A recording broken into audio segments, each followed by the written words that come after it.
Very much for agreeing to meet us today. All of my questions have been supplied by AOL users. We had 2,500, but I've whittled it down to a short list. Wow. So if you're sitting comfortably... I am, yes. OK.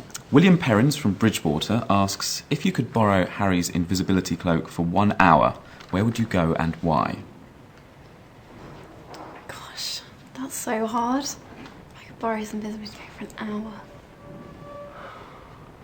I guess you just want to be like a fly on the wall, somewhere really interesting, like go to the Houses of Parliament or like go and watch the Queen or something. I don't know. Just sitting on the Queen? Yeah, just like... Just find out what she gets up to? Yeah, just kind of... That could be it's quite awful, fun. but people Maybe watch, her and Prince Philip.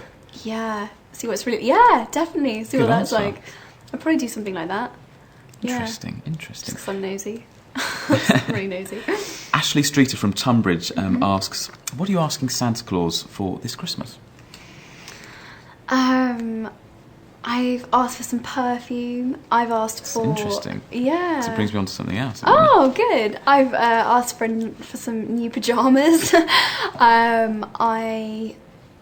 what else? Some quite boring things, to be honest. Nothing really that interesting. But essential for the cold winter. Yes, exactly.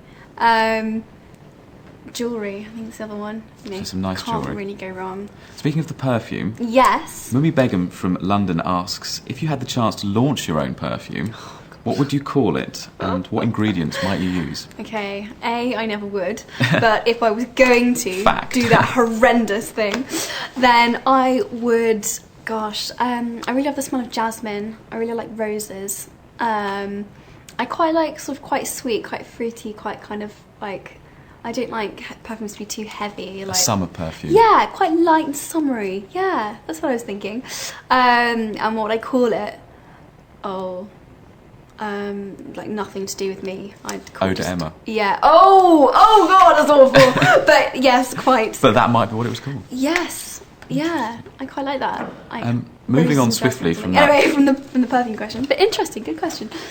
Jen Maunder from Bishop's Waltham says, which one spell from the Harry Potter films would be the most useful to you in real life? Gosh, so many of them would be so useful. I think the Time Turner would be really useful in my life. Like when I just want to stop everything and just like take a break, like, or if I just want to rewind things that I've said or done that I wish I hadn't. Take that back. Or yeah, just. I'd like to take back the Eau de Emma comment from earlier, if possible. So that'd be useful for both of us. Yeah. No, I just think that would be brilliant. And I thought Eau de Emma was quite witty. I wouldn't worry about it. Hannah Waterfall from Gillingham in Dorset says, what's the strangest thing that a fan has given you?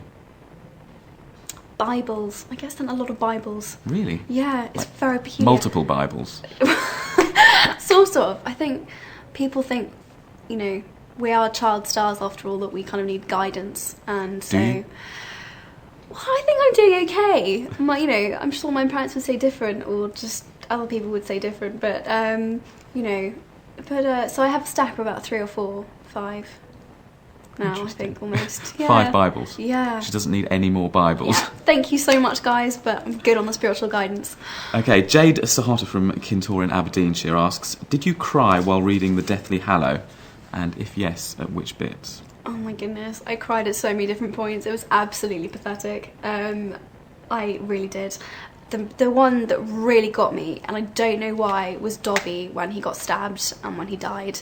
That was just the end of me. I was hysterical. I was absolutely hysterical. I'm that feeling was a bit just, sad now. Yeah, it just really, really got to me, that bit. I just thought that was just horrendous and very sad, yeah.